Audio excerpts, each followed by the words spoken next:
en un mundo sumergido en la oscuridad, sin Dios, donde el pecado ha cautivado el entendimiento, donde muchos viven en tinieblas y la mentira se ha convertido en su realidad. La palabra de Dios trae a nuestras vidas luz y verdad.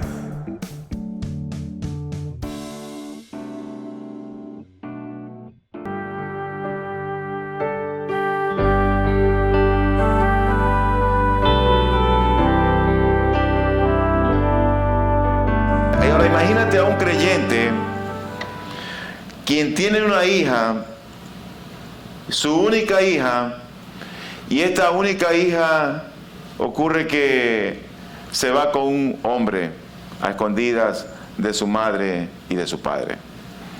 El otro caso tiene que ver con un cristiano o una cristiana quien es fiel al Señor, quien sirve a Cristo y tiene de pronto un diagnóstico de una enfermedad incurable. Hay otro u otra que está en su matrimonio y quiere mantener su matrimonio, pero a lo largo de los años la relación en esta pareja no ha ido bien y hay serios problemas entre estos cónyuges. Piensan en el divorcio, piensan en la separación y piensan también en las consecuencias. Pero ocurre que hay otro que también es fiel al Señor y hace el esfuerzo por agradar a Dios y lee la Biblia, pero tiene serios problemas, aprietos serios en su economía. Entonces, yo me pregunto a estas personas cristianas, ¿cómo pueden bajo esa situación tener o experimentar alegría? ¿Cómo? Porque muchas veces el dolor es tan grande y tan fuerte que no hay ni siquiera la más mínima oportunidad para sonreír. Entonces vamos a ir a la palabra de Dios que siempre tiene una respuesta para nosotros. Primera de Pedro, capítulo 1, versículos 8 y 9. Ustedes lo aman a pesar de no haberlo visto, y aunque no lo ven ahora, creen en Él y se alegran con un gozo indescriptible y glorioso, pues están obteniendo la meta de su fe, que es su salvación. Déjame compartir contigo, querido hermano, el contexto en el que fue escrito esta carta. Esta carta la escribe el líder de los apóstoles, conocido como Pedro. Esta carta se dice que fue escrita aproximadamente por el año 64 a 65 después de Cristo, o de la era cristiana. Y fue escrito en unas circunstancias cuando Nerón era el emperador en Roma. Y Nerón era un hombre muy cruel, perverso, maquinador y malo. Y este hombre, en su afán de construir, en ese tiempo tú no podías construir algo si primeramente no era destruido. No se podría construir un templo si había un templo. Ese templo tenía que ser destruido para volverlo a construir. Y en su mentalidad, dice la historia judía, que Nerón prendió fuego a la ciudad de Roma. Y se perdieron los templos, las estatuas, los ídolos. La gente perdió sus casas. La gente perdió todo lo que tenía de valor. Hubo un fuego, un incendio general en la ciudad de Roma. Entonces todos los habitantes se sintieron con amargura y vieron a Nerón y dijeron: pero es Nerón. Y Nerón tiene una salida y dice: no no fui yo, fueron los cristianos. Y él, con esa mentalidad, levanta una persecución contra aquellos hombres y mujeres que eran fieles a Dios. Y los cristianos salen despavoridos y empiezan a huir por Ponto, por Capadocia, por Galacia. Van a todos lugares huyendo de la persecución de este cruel emperador llamado Nerón. Y entonces Pedro oye lo que está ocurriendo. Y Pedro estaba, dicen, en Babilonia. No sabemos cuál Babilonia estaba, pero dice la Biblia que estaba en Babilonia cuando escribe esta carta. Y escribe dando esperanza a todos esos cristianos que estaban siendo perseguidos. Y ocurre que a cristianos que lo aprendían, lo mataban. Entonces tú te puedes pensar que el ser cristiano en aquel tiempo era sinónimo mínimo de cárcel y látigo. Mínimo. Y si no, era la pena capital, la muerte. Estos cristianos realmente estaban expuestos a la muerte. Enfrentaban la muerte cada día por el simple hecho de ser cristianos. Nada más. Así que Pedro escribe esta carta a todos esos cristianos que estaban dispersos y que estaban en peligro de muerte para darles esperanza. Pero en estas palabras tan gloriosas, con tanta firmeza y seguridad que habla el apóstol Pedro, hay dentro de ese contexto otro pasaje que deberíamos necesariamente leerlo para poder comprender estos dos versículos. Entonces vamos a remontarnos al versículo número 3 que habla el apóstol Pedro y llegamos hasta el 7. Y dice la Escritura: alabado sea Dios, Padre de nuestro Señor Jesucristo, por su gran misericordia nos ha hecho nacer de nuevo mediante la resurrección de Jesucristo, para que tengamos una esperanza viva y recibamos una herencia indestructible, incontaminada, inmarchitable. Tal herencia está reservada en el cielo para ustedes, a quienes el poder de Dios protege mediante la fe hasta que llegue la salvación que se ha de revelar en los últimos tiempos. Esto es para ustedes motivo de gran alegría. Y oiga esto: a pesar de que hasta ahora han tenido que sufrir diversas pruebas por un tiempo. O sea que Pedro estaba consciente de que estos hombres, a pesar de estar perseguidos, el haber conocido a Cristo era un motivo que les traía alegría en sus almas. Era un motivo para celebrarlo. Era un motivo para estar gozoso. Era un motivo que realmente estaba por encima del dolor, de la necesidad, de los hijos, del matrimonio, aún de mi propia vida, dice Pedro. Es un motivo de alegría. Cristo, la esperanza de gloria. El dolor no podía estar para Pedro por encima de Cristo. El conocer a Cristo estaba por encima de todo. Eso era lo excelente, eso era lo glorioso. Eso era lo que realmente le daba sentido a su vida como cristiano. Y eso es lo que le debe dar sentido a nuestras vidas como creyentes. Y dice el versículo siguiente: el oro, aunque perecedero, se acrisola al fuego. Así también la fe de ustedes, que vale mucho más que el oro, al ser acrisolada por las pruebas, demostrará que es digna de aprobación, gloria y honor cuando Jesucristo se revele. Si nosotros no comprendemos ese trasfondo de lo que Pedro habla a estos creyentes, no vamos a entender estos dos versículos. Pedro había visto a Jesucristo, pero estos creyentes que recibieron la carta nunca conocieron a Jesús. Ahora, ¿cuál es el enfoque de la fe realmente en el cristianismo? El enfoque de la fe no es algo abstracto, porque aquí se presenta a Cristo como un ser invisible que no ha sido visto.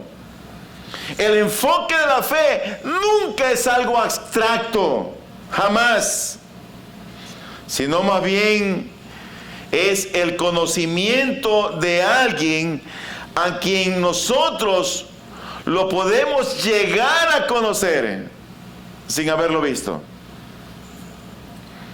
¿Será esto posible? Claro que sí. ¿Cómo, pastor? Por medio de la fe. Por medio de la fe. Nada más. Yo creo que el apóstol Pedro, cuando estuvo escribiendo esta carta a estos hermanos que estaban dispersos en el Asia, estaba pensando en esa palabra que el Señor habló en Juan 20:29.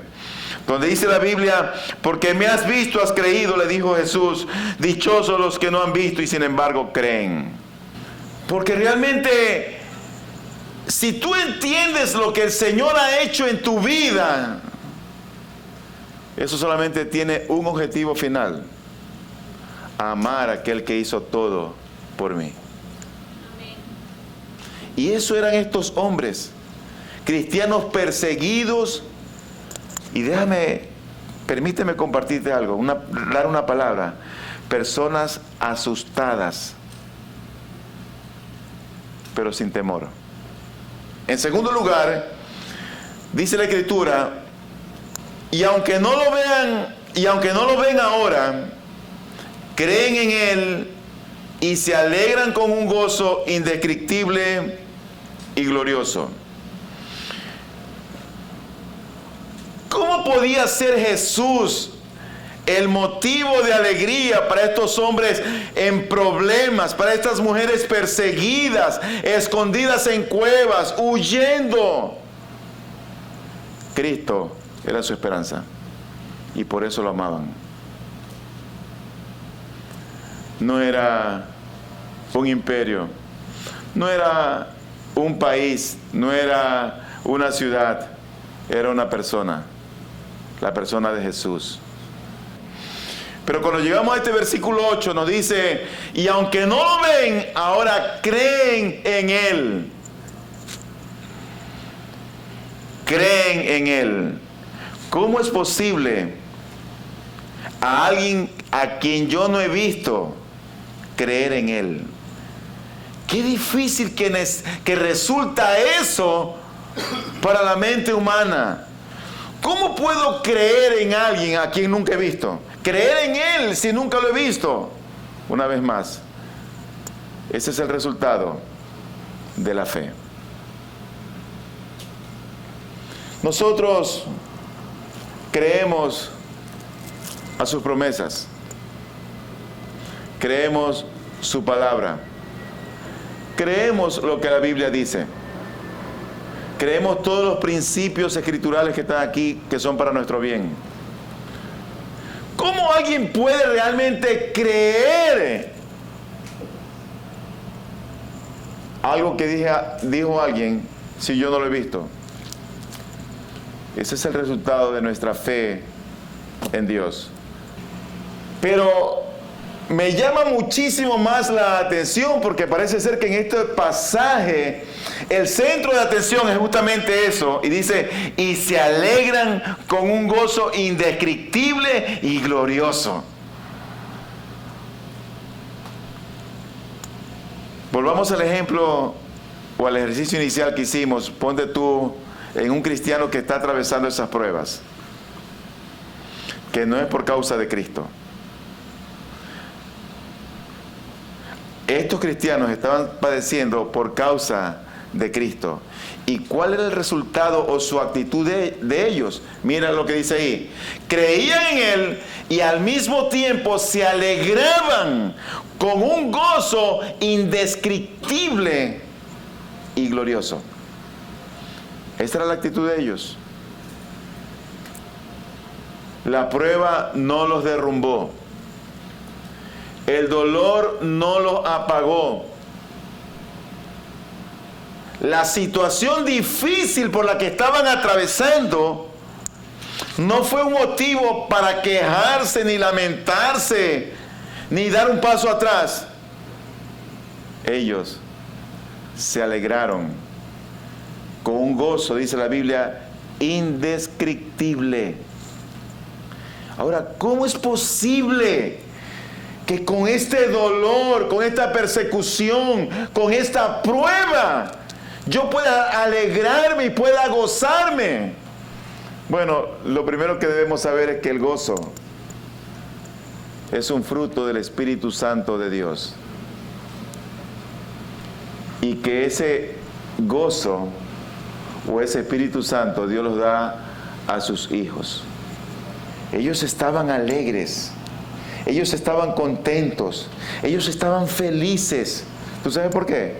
Porque conocían a Cristo, aunque no lo habían visto. ¡Qué increíble! Conocían a Cristo. No era que decían, no, yo voy a la sinagoga. Hay unos que dicen, no, yo voy a la iglesia. Van a la iglesia, van a la sinagoga, pero no conocen a Cristo. Estos hombres y mujeres y niños estaban rebosantes de felicidad, de alegría, porque simplemente conocían a Cristo. Es como que si de alguna manera Cristo endulza nuestras vidas. Pero sin Cristo, las pruebas te la amargan. Te la amargan. Pero si tienes a Cristo, te endulza la vida. ¿Cuál es el resultado de la fe? Usted ha visto que mucha gente dice, no, yo tengo fe, yo creo en Dios. Bueno, uno de los resultados de la fe es el gozo. Es el gozo. Otra de las consecuencias o resultados de la fe es la esperanza. Realmente, sin fe no existe gozo, no existe esperanza, no existe nada. ¿Fe en quién? Fe en Cristo. La meta final de la fe, ¿sabes cuál es? La meta final, la salvación. Dice este versículo número 9, pues están obteniendo la meta de su fe, que es su salvación. ¿Pero salvación de qué? Salvación del juicio venidero. Salvación de la condenación. La meta final de la fe de estos hombres y mujeres era la salvación del juicio divino. Finalmente, el versículo número 9, pues están obteniendo la meta de su fe, que es su salvación. ¿Cómo es posible ser salvados por alguien invisible? Ellos no lo conocían, nunca habían visto a Cristo, pero Cristo estaba cambiando su mente, Cristo estaba transformando sus conciencias, Cristo les estaba dando una nueva naturaleza. Gente, hombres, mujeres y niños y ancianos estaban experimentando el nuevo nacimiento. Cristo se había hecho real a estos hombres, a estas mujeres. Ya no había motivo para que el dolor esté encima mío, sino que la alegría de haber conocido a Cristo estaba por encima del dolor. Y esa era la razón por la cual estos cristianos se alegraban. Pero luego vemos que estos habían sido salvados por ese mismo Dios invisible a quienes ellos amaban. El hecho de que hemos sido salvados debe traernos alegría y esperanza. Solamente si no entendemos la salvación,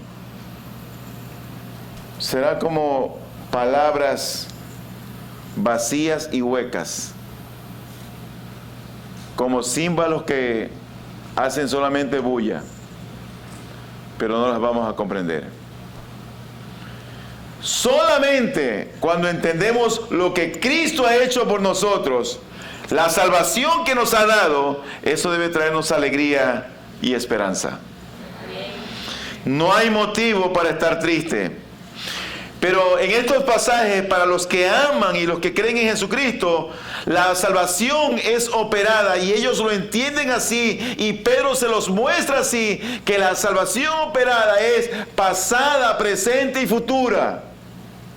Dios ya nos salvó, pero todavía le estamos esperando. Dios ya nos redimió, pero estamos esperando una patria celestial, una patria nueva. Cielos nuevos y tierra nueva. La Biblia habla de que estos cristianos perseguidos en problemas, pero salvados por ese Dios invisible, con el poder de Dios, Dios había operado en ellos una salvación pasada, presente y futuro, o futura. Presente, pero también futura. Versículo 4. Y recibamos una herencia. Recibamos. No ahora, recibamos o recibiremos. Tiempo futuro. Recibiremos. Versículo 5. A quienes el poder de Dios protege, presente mediante la fe, hasta que llegue la salvación que se ha de revelar en los últimos tiempos, hasta que llegue, futuro, hasta que llegamos al versículo número 9, y dice allí, pues están obteniendo la meta de su fe, que es su salvación. ¿Te das cuenta cómo estos cristianos fueron alentados por este singular apóstol en medio de las pruebas y la persecución? Y les hace ver que la meta final de su fe era la salvación que habían obtenido, que tenían y que tendrán. ¿Sabes lo que trae eso en la vida del cristiano? Una vida cargada y llena de esperanza. De esperanza. Que tu esperanza no esté puesta en tu profesión. Así que lo primero que deberíamos ver es dónde estamos en la fe, si estamos con Cristo o si estamos sin Él. Si estás con Cristo, lo lógico, lo razonable y lo bíblico es que tú debes prestar atención a estas palabras y pedir al Señor que te fortalezca en medio de la prueba y la adversidad. Pero si tú entiendes que no eres cristiano, entonces pídele al Señor que te salve, que te revele a Cristo a tu corazón, para que tú tengas ese gozo, que tú tengas esa alegría indescriptible que no se puede entender. O sea que hay dos clases de personas, realmente las que se alegran y las que se entristecen. ¿En qué posición estás tú?